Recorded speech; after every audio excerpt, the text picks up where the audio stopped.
Mahoratingni ko'rsat, Rey. Mahoratingni ko'rsat, Rey. Na narsalari, na hujjatlari bor. Murdani ham tashqi, ham ichki tomondan oqartiruvchi modda bilan Yozib oling, yigitlar. Bu dalillarni yig'ish deb ataladi. Qorovul soat 10:30larda yosh yigitni ko'rgan. Arab bo'lishi mumkin dedi.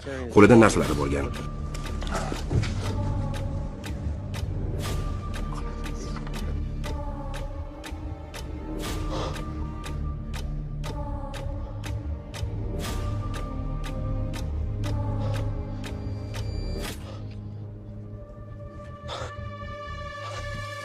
Ket bu yerdan.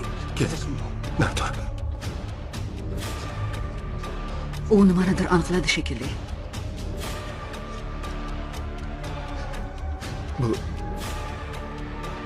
Bu Nima gap? bu Kerilin.